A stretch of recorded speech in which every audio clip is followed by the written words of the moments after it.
성경은 하나님과 우리 인간 사이를 하나님과 인간관계를 잘 이해할 수 있도록, 그래서 하나님이 어떤 분인지를 잘 이해할 수 있도록 비유를 사용해서 설명을 합니다. 대표적인 것이 하나님과 우리 인간 사이를 부모와 자식 관계로 그렇게 비유해서 설명하죠. 하나님은 아버지시고 우리는 그 하나님의 자녀이죠. 그래서 예수님께서 가르쳐 주신 주기도문의 처음이 어떻게 시작합니까? 하늘에 계신 우리 아버지요, 그렇게 나오죠.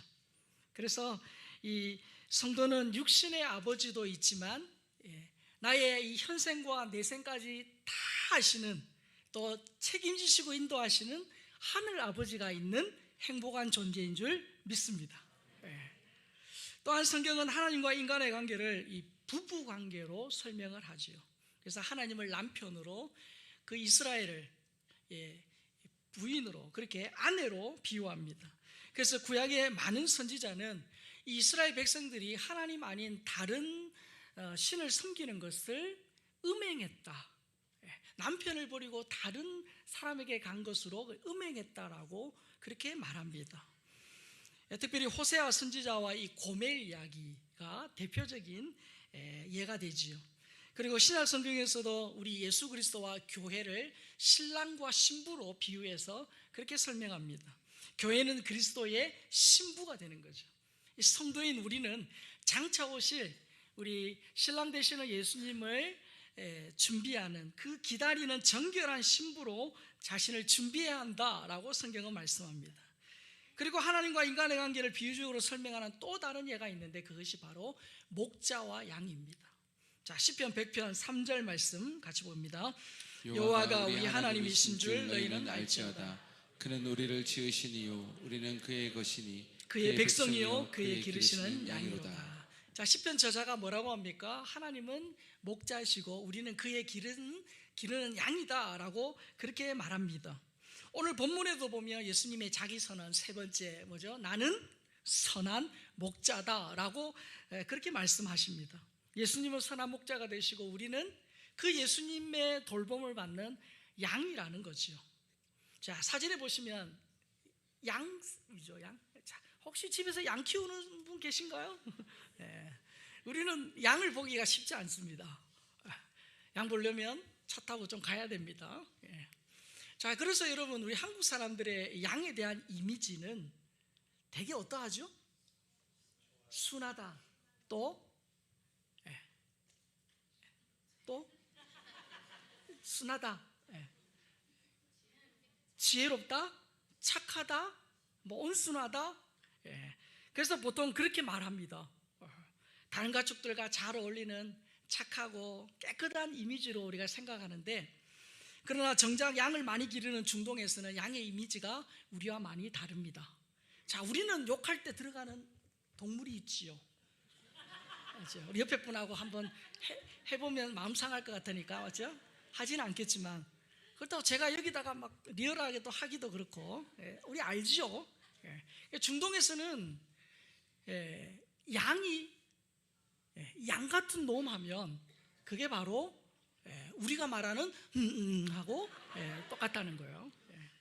그래서 여러분, 이 양 같은 놈 하면요, 중동 사람들은 가장 듣기 싫어하는 그런 천박하고 치욕적인 욕으로 생각을 합니다. 그래서 사실 중동 지역에서 양은요, 생각이 모자라고, 그리고 아주 그러면서도 고집세고 주인의 말 잘 듣지 않는 그런 대표적인 동물이 양이에요.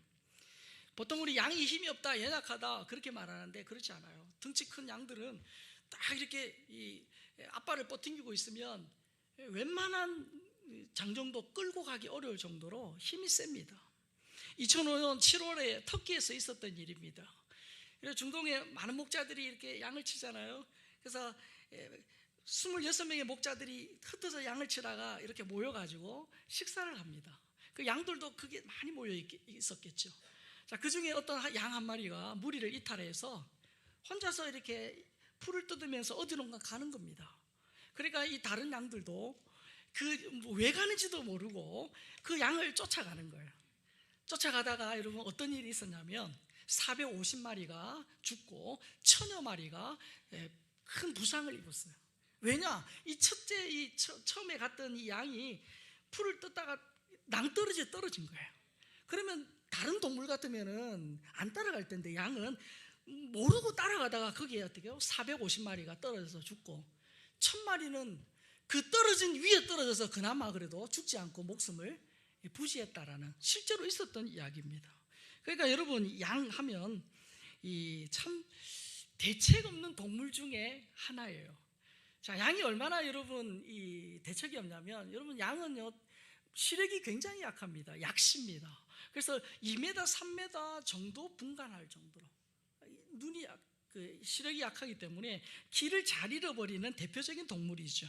그리고 양은 표범이나 뭐 사자처럼 뭐 발톱이 있는 것도 아니에요. 그렇죠? 그리고 뭐 염소처럼 또 어떤 뭐 코뿔소처럼 뾰족한 뿔이 있어가지고 그걸로 뭐 방어하거나 공격할 만하지도 않습니다. 자, 그리고 이 치타처럼 빠른 다리나 곰처럼 아주 그냥 이 발톱이 날카롭거나 그렇지도 않습니다. 카멜레온처럼 자신을 보호하기 위해서 변장하는 그런 기술도 없지요. 거기다가 이 고슴도치처럼 뭐 뾰족한 그런 이 털이 있는 것도 아닙니다. 그래서 여러분, 양은요 이런 특성들 때문에 목자의 돌봄을 받지 않으면 딱 죽기 알맞은 동물이에요. 양이 가다가 스스로 뒤집어지면 발버둥 치다가 몸에 가스가 생겨서 죽습니다. 양은 정말 대책 없어요. 그런데 고집 세죠? 주인 말 잘 안 듣죠? 그런 동물이에요. 자, 그래서 여러분, 양은 소심하고 겁이 굉장히 많습니다. 자신을 보호할 그런 또 공격할 만한 그런 수단이 없어요. 양이 위험에 처하면 딱 한 가지 할 수 있는 게 뭡니까? 36개 주랭랑이에요. 도망가는 거예요. 여러분, 가롯 유다 양이라고 있습니다. 이 가롯 유다 양은 주인이 어릴 때부터 양들 틈이 아니라 사람들 사이에서 키워가지고 사람과 굉장히 친근하게 된 그런 양이에요. 그래서 이 가롯 유다 양이 양들 사이에 있다가 주인이 신호를 딱 보내잖아요. 그러면 무리에서 나와서 앞장서서 막 뛰어가요. 그러면 다른 양들도 영문도 모르고 쫓아갑니다. 막 쫓아가요. 그랬다가 나중에 가롯 유다 양이 도살장 근처에 오면 싹 빠집니다. 그러면 다른 양들은 그것도 모르고 그냥 도살장으로 뛰어 들어가는 거죠. 그래서 여러분, 이런 양의 특징을 잘 아는 이사야 선지자가 이사야서 53장 6절에 보면 이렇게 말합니다. 자, 같이 한번 읽어보겠습니다. 우리는 다 양 같아서 그릇 행하여 각기 제 길로 갔거늘 여호와께서는 우리 모두의 죄악을 그에게 담당시키셨도다. 하나님의 그 사랑에 손길을 뿌리치고 제 마음대로 죄 가운데 살아가는 그런 인간은 양과 같아. 다 양 같아 그릇 해가요. 각기 제 길로, 고집 세서 자기 길로 갔다는 거예요. 자, 여러분, 양과 목자 하면 떠오르는 시편 있으시죠? 시편 23편이죠. 맞죠? 다윗의 그 유명한 시지 않습니까? 목동 출신 다윗은 양을 길렀던 사람이기 때문에 양의 특징을 너무 잘 압니다. 그가 시편 23편 1절 2절에서 이렇게 말하죠. 같이 읽습니다. 시작. 여호와는 나의 목자시니 내게 부족함이 없으리로다. 그가 나를 푸른 풀밭에 누이시며 쉴만한 물가로 인도하시는도다. 자, 여러분, 동물의 왕국 보셨나요? 동물의 왕국 보면 이 드넓은 초원에, 고요한 초원에 총소리가 빵 나면요, 초식동물과 육식동물의 반응이 완전히 다릅니다. 초식동물 어떻게 하죠? 일단 뛰고 봅니다. 사슴 같은 거요, 일단 뛰고 봐요. 육식동물은 어떻게 하죠? 땅 소리가 나면 일단 봅니다. 뭔가 그래서 봅니다. 그리고 위험할 만하면 천천히 걷습니다. 육식동물과 초식동물의 차이가 달라요. 여러분, 사자나 뭐 호랑이쯤 되니까 아무데나 벌렁 누워있지 초식동물은 아무 때나 눕지 않습니다. 자, 그런데 여러분, 이 다윗이 뭐라고 노래합니까? 목자 되신 하나님께서 양을 푸른 풀밭에 어떻게 하신다? 누이신다, 그렇게 말합니다. 양처럼 소심하고 겁 많은 동물이 누웠다 않은 일입니다. 자, 그런데 여러분, 이 필립 켈러가 쓴 양과 목자라는 책에 보면 이 양들은 이 4가지 조건이 충족이 되어야 비로소 눕는다고 해요. 자, 첫 번째는 뭐냐면 양들은 배가 불러야 눕습니다. 우리 사람도 마찬가지잖아요, 맞죠? 배고프면 자다가도 일어나서 냉장고로 가잖아요. 동물도 마찬가지라는 거예요. 배가 불러야 눕습니다.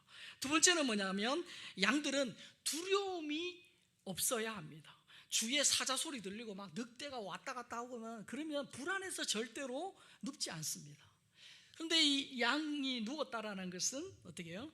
목자가 그런 양의 특성을 알고 주위에 위험한 요소들을 다 제거했다는 거죠. 세 번째는 뭡니까? 양들은 다른 양들과의 마찰로부터 자유로워야 합니다. 충분한 개인적인 거리가 있어야 된다는 거예요. 여러분, 돼지나 좁은 우리에 막 수십 마리 때려 넣으면 막 돼지 위에 올라가 있고 막 그래도 잘 살아요. 그러나 양은 예민하기 때문에 충분한 개인적인, 누웠을 때 다른 양과 이렇게 부딪히지 않을 정도로 충분한 거리가 있어야 합니다. 이 양들이 누웠다는 것은 그런 양들의 특징을 알고 그렇게 배려했다는 거예요. 마지막 4번째는 뭐냐면 양들은 해충으로부터 자유로워야 합니다. 여러분, 그런 해충들은, 그런 동물들은 막 해충들이 오잖아요. 여름에는 뭐 말파리나 쇠파리, 진드기 같은 그 해충으로부터 자유로워야, 그래야 비로소 눕는다는 거예요. 자, 여러분, 그런 양의 특징을 아는 목자가 그 양을 어떻게 해요? 잘 보호했다는 거예요. 인도했다는 거예요. 배가 불러야 돼요. 그리고 주위에 안전해야 합니다. 그리고 정말 평안해야 돼요. 그래야 비로소 눕는다는 거예요. 자, 뿐만 아니라 다윗이 나를 푸른 풀밭에 누이시며 쉴만한 물가로 인도하시는도다, 그렇게 말하죠. 여기서 쉴만한 물가라는 것은 원어로 보면 움직이지 않는 물이에요. 움직이지 않는 물. 영어로도 봐도 어떻게 해요? 아주 잔잔한 물, 고요있는 물을 의미합니다. 양은 소심하고 겁이 많기 때문에 막 세차게 흘러가는 물을 먹을 수 없다는 거예요. 물에 대한 공포가 있어요, 양에. 그래서 그런 것들을 다 고려해서 양들이 물을 먹을 수 있도록 잔잔한 물을 찾아 양을 인도한다는 거예요. 그래서 여러분, 양은 대책 없고 연약하고 겁 많고 정말 골 때리는 양이지만 누구만 있으면 목자만 있으면, 그 목자의 돌봄을 받으면 잘 자랄 수 있다는 거예요. 목자가 양의 이 기질과 특징을 잘 압니다. 그리고 때에 맞춰서 그들을 인도한다는 거예요. 이런 이유 때문에 다윗이 노래하기를, 하나님이 내 목자시니, 내 지금 상황은 힘들고 어렵고 참 눈물 나는 상황이지만 하나님이 나의 목자시니 내게 뭐가 없다? 부족함이 없으리로다. 실제로 부족함이 없어서가 아니에요. 하나님이 나의 목자 되셔서 나를 때마다 가장 좋은 길로 인도하시는 그 하나님이 계시기 때문에 그 겁 많고 소심한 양이 누운 것처럼 하나님이 나를 그렇게 인도하시는 분입니다 라는 믿음의 고백이죠. 그래, 부족함이 없다고 노래한 것입니다. 여러분, 팔레스타인에서 양을 기르는 것은 뭐 뉴질랜드 목장에서 양 기르는 거하고는 그것처럼 낭만적이지 않아요. 거친 유대 광야에서 양을 기르는 건 참 어려운 일이에요. 그러나 아무리 거칠고 환경이 열악하다 할지라도 목자가 있으면 양들은 아무 문제가 없는 거예요. 목자는 양들에게 가장 좋은 풀과 넉넉한 겨울 사료와 맑은 물을 공급하기 위해서 수고와 노력을 아끼지 않습니다.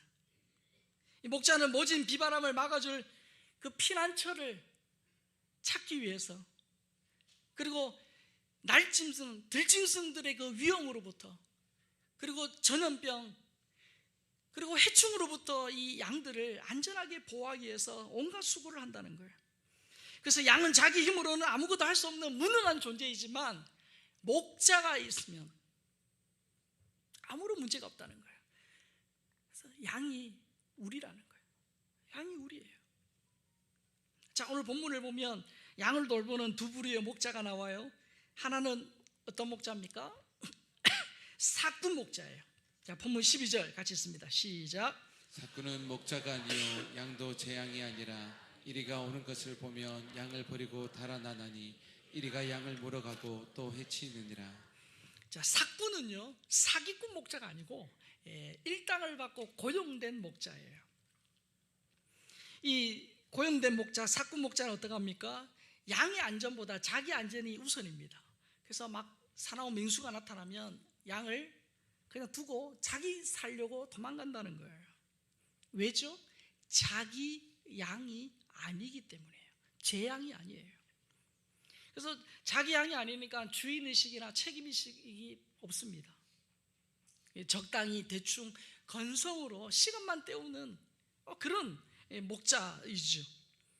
자, 그러나 여러분 선한 목자는 다릅니다. 선한 목자는 달라요. 자, 14절 15절 같이 봅니다. 나는 선한 목자라. 나는 내 양을 알고 양도 나를 아는 것이 아버지께서 나를 아시고 내가 아버지를 아는 것 같으니 나는 양을 위하여 목숨을 버리느니라. 자, 여기 보니까 선한 목자의 두 가지 특징이 나옵니다. 첫 번째 특징은 뭐냐면 양을 위하여 무엇을 버린다? 목숨을 버린다. 양을 위하여 목숨까지 내어놓을 정도로 헌신된 선한 목자라는 거예요. 이 선한 목자는 사나운 맹수가 와도 위험을 무릅쓰고 양을 지킵니다. 자기는 굶어도 양을 어떻게 합니까? 푸른 풀밭으로 인도하기 위해서 애를 쓰죠. 왜입니까? 자기 양이기 때문입니다. 자기 양이기 때문이에요. 사꾼 목자에게 양은 자기의 유익을 위한 도구이죠. 그러나 선한 목자이신 예수님에게 양인 우리는 하나밖에 없는 목숨까지도 아낌없이 내어줄 만한 하나님의 자녀, 자기 양이라는 거예요. 자기 양이라는 거예요. 그래서 우리는 약하고 무능합니다. 우리는 눈에 보이지 않는 바이러스 때문에 전 인류가 몇 년간 고통 가운데 있을 정도로 우리는 약한 존재예요.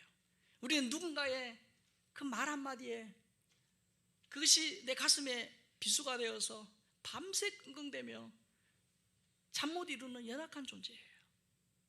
미래에 대한 걱정, 여러 가지 삶의 어려움 때문에 근심하고 염려하기 쉬운 존재인 우리, 그런 우리이지만 양처럼 약하지만 목자 되신 주님이 하나님이 계시면 아무런 문제가 없다는 것을 말씀하고 있는 거예요. 그래서 여러분 양인 우리에게 목자가 있으면 가장 행복한 존재인 줄 믿습니다. 그분이 우리를 인도해 가시기 때문이에요. 미국 개척 시대에 있었던 이야기입니다.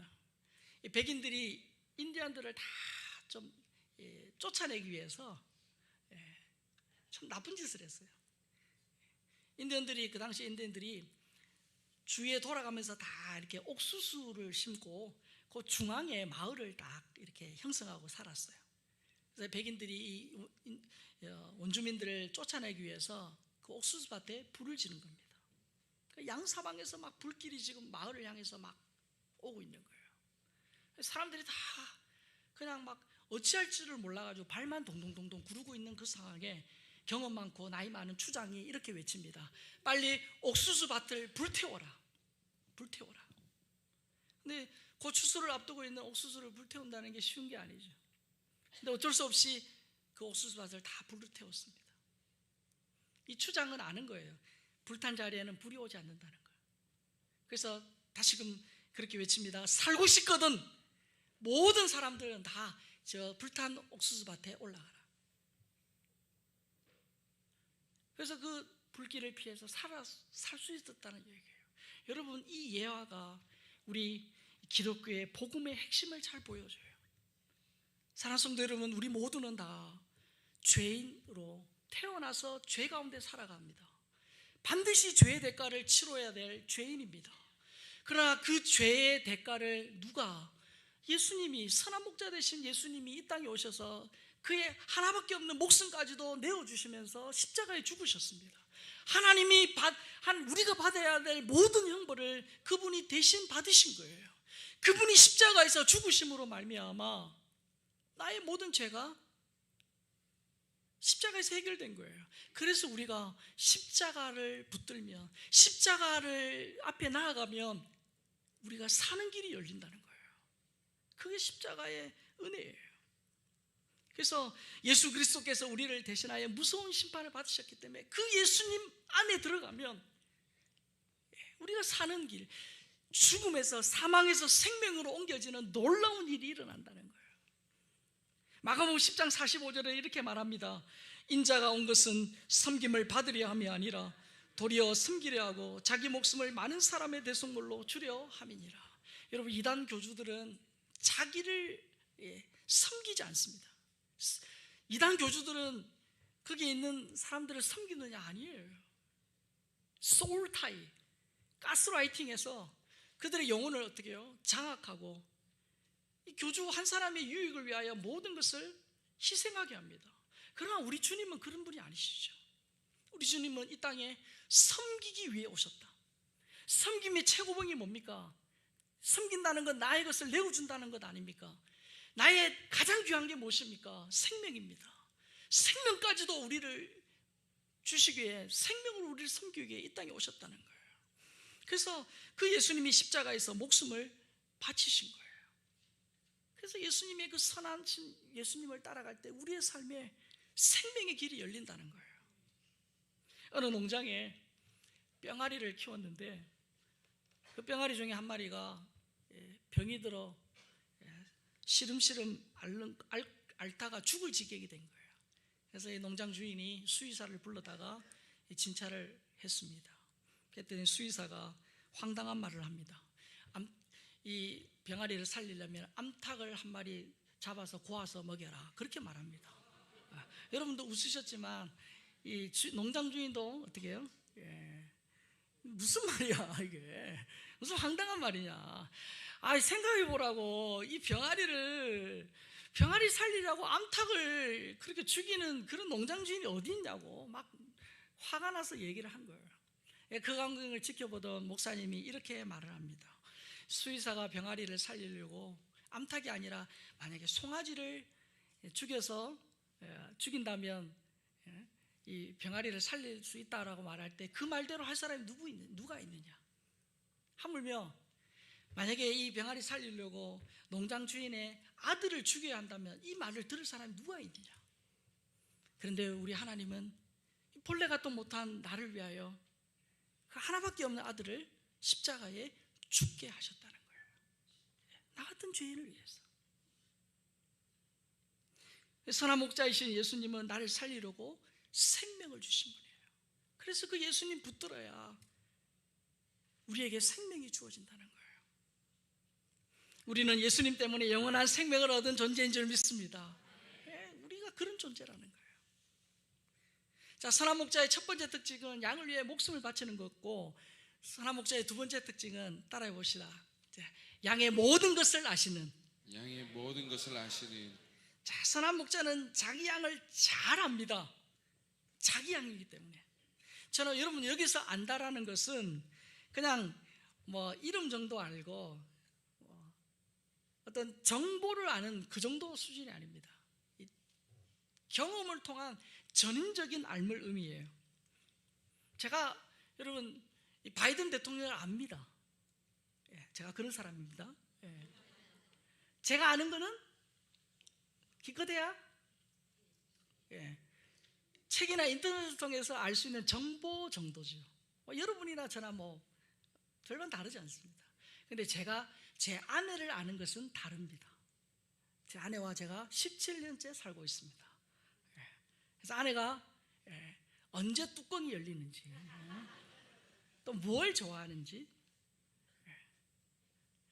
그래도 여기에 있는 분들보다는 제가 훨씬 더 잘 알죠.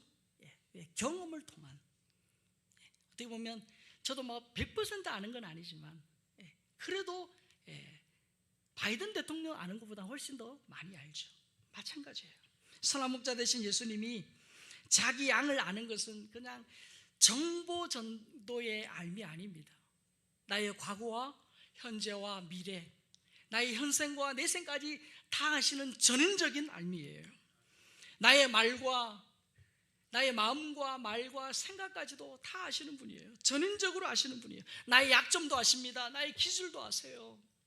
내가 언제 어떤 상황에서 잘 넘어지는지 주님이 잘 아세요. 그리고 부모나 형제나 자식에게도 말할 수 없는 내 마음속의 아픔과 홀로 흘리는 눈물의 의미를 주님은 아신다는 거예요. 그래서 자기 힘으로는 구원받을 수 없는 존재라는 것도 잘 아시기 때문에, 우리의 인간의 힘으로는 절대로 구원받을 수 없다는 거 아시기 때문에 그 아들을 이 땅에 보내셔서 나를 위하여 십자가에서 죽게 하시고 내가 받아야 할 심판을 대신 받게 하신 거죠. 이 다윗이 시편 139편에 보면 자신을 전인적으로 아는 하나님을 노래합니다. 자, 1절에 4절 같이 읽겠습니다. 여호와여 주께서 나를 살펴보셨으므로 나를 아시나이다. 주께서 내가 앉고 일어섬을 아시고 멀리서도 나의 생각을 밝게 하시오며 나의 모든 길과 내가 눕는 것을 살펴보셨으므로 나의 모든 행위를 익히 하시오니 여호와여 내 여의 말을 알지 못하시는 것이 하나도 없으시나이다. 무슨 말입니까? 예수님이 자신을 전인적으로 안다는 거예요. 지적인 부분도 아시고 이 정서적인 부분도 아시고 이 의지적인 부분도 아신다는 거예요. 전인적으로 아신다는 거예요. 예수님이 나를 그렇게 아신다는 거예요. 왜요? 나는 그분의 양이기 때문이에요. 그리고 예수님은 나를 위하여 목숨까지도 바치시는 선한 목자이시기 때문입니다.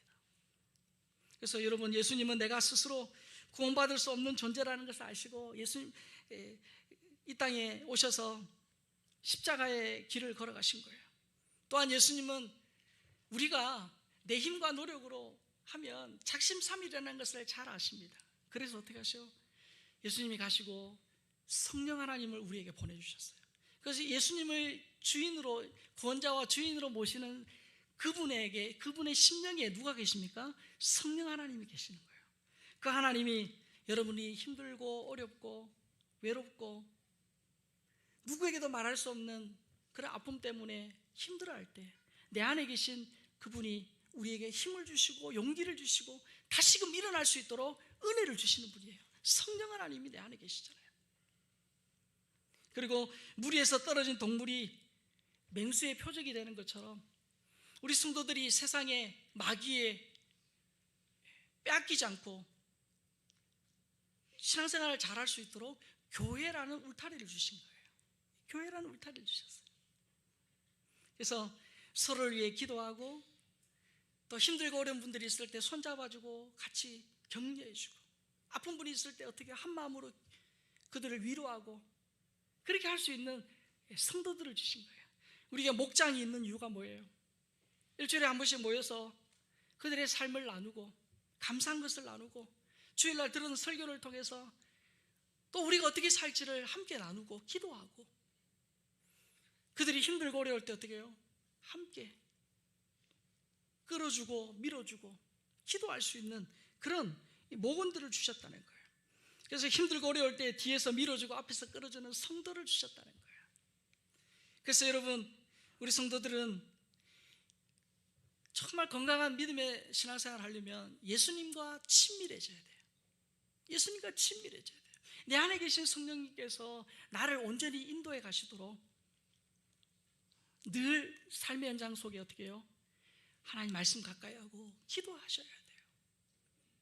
주님은 내 안에, 성령님은 내 안에 계시지만 내가 세상 것으로 가득 차 있고 염려와 불안과 근심으로 무엇을 먹을까, 무엇을 마실까, 무엇을 입을까 이런 세상의 염려로 가득하면 내 안에 계신 그 주님이 탄식하며 기도하세요. 왜? 하나님은 우리의 목자시기 때문에 필요한 것들을 다 아세요. 내가 염려하고 근심하지 않아도 주님이 내 길을 인도해 가세요. 그런데 그 아버지 하나님을 믿지 못한 채 내가 내 인생의 주인 되어서 그렇게 살아가는 것, 그렇게 할 때 내 안에 계신 주님이 탄식하시는 거예요. 어떻게 해요? 하나님 말씀 붙들고 믿음으로 기도하면서 내 안에 계신 그 주님이 내 인생을 이끌어 가시도록 삶의 우선권을 드리고 삶의 선택권을 주님께 드리는 거예요. 예수님과 친밀해야 돼요. 그리고 동시에 함께 신앙생활을 하게 한 우리 성도님들끼리 친밀해야 돼요. 함께. 다른 성도들과 함께 더불어 한 마음으로 주님을 섬겨야 돼요. 그 일을 위해서 꼭 기억할 것이 있습니다. 같이 한번 따라해 볼까요? 짐은 나누고 힘은 모아야 합니다. 여러분, 건강한 교회, 부흥하는 교회들의 특징이에요. 짐은 나누는 거예요. 교회 안에 여러분 여러 가지 해야 할 일들이 많아요. 그런 짐들 어떻게 해요? 네가 알아서 다 져라. 주님, 내가 여기 있사오니 죄를 보내소서. 그러면 안 돼요. 그렇죠? 짐은 어떻게 해요? 서로 나누고 힘은 모아야 해요. 여러분, 선한 목자 되신 예수님이 나를 위하여 목숨까지도 바치셨다면 그 선한 목자 되신 예수님이 그렇게 귀하게 여기는 우리 성도 한 사람 한 사람을 위해서 내가 어떻게 살아야겠습니까? 여러분, 인생은 한 번밖에 없습니다. 불교에서 말하는 윤회는 비성경적이에요. 인생은 한 번밖에 없어요. 하나님이 우리에게 시간과 건강과 재능과 물질을 주셨어요. 달란트의 비유처럼 하나님이 나중에 물으실 겁니다. 그랬을 때 하나님, 제가 부족하지만 하나님 주신 것을 이렇게 나누고 하나님 섬겼나이다. 그래서 여러분, 하나님이 우리에게 주신 것들, 그거는요 섬기고 나누라고 주신 거예요. 우리 성도님들 가운데 탁월한 재능이 있는 분들이 있으세요. 음악적인 재능이라 가르침의 은사가 있거나 아니면 남들 눈에 안 보이는데 딱 오면 저게 부족하구나 해서 말없이 표시나지 않지만 섬기는 분들이 있어요. 그분들 때문에 2%가 채워지는 거예요. 그런 분들이 굉장히 많아요. 음식 솜씨가 좋은 분도 있고요, 아이들을 사랑하는 분들도 있어요. 그런 재능은 뭡니까? 그 하나님 주신 재능은 내가 가진 그 특기와 재능이 없어서 눈물 흘리고 나 저거 있으면 좋겠다라고 생각하는 그 사람을 곁에 가서 어떻게 해요? 도와주라는 거예요. 그래서 합해서 100점.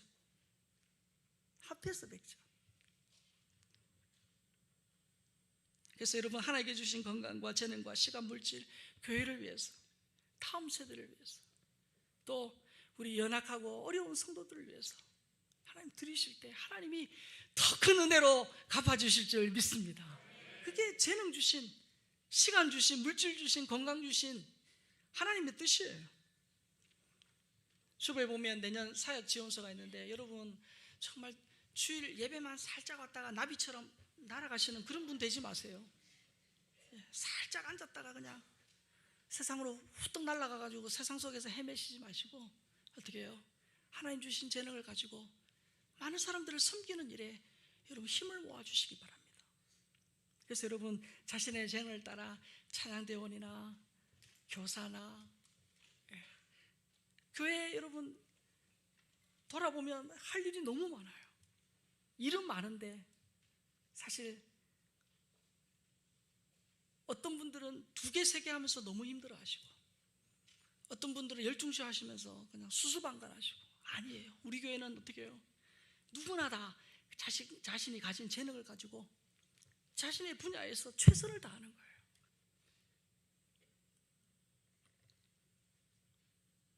전도하고 기도하는 일. 나는 아이들은 좋아하긴 하지만 제가 아직 가르치는 것은 잘 못해요. 괜찮아요. 그 아이들 올 때 환하게 맞아주고 안아주고, 아이들 신발 이리저리 던지고 가면 어떻게 해요? 신발도 꽂아주고 간식 나눠주고 그런 일도 할 수 있는 거예요. 그것도 못하면 어떻게 해요? 우리 중보기도나 또 우리 마마클럽 기도나 우리 기도의 자리에 오시면 돼요. 또 전도의 자리에 오시면 돼요. 그래서 여러분, 우리가 어릴 때 미성숙 할 때는 받는 게 그렇게 좋잖아요. 그러나 성숙해지고 어른이 되어 갈수록 어때요? 나누어주는 기쁨이 있잖아요. 주는 기쁨이 있잖아요. 그래서 여러분들이 가진 시간과 재능과 건강과 물질을 하나님을 위해 또 성도들을 위해 나누고 섬기면서 정말 하나님을 기쁘게 하고 이웃을 행복하게 하는 일에 크게 쓰임받는 우리 교회와 우리 모든 성도들이 될 수 있게 주의 이름으로 축복합니다.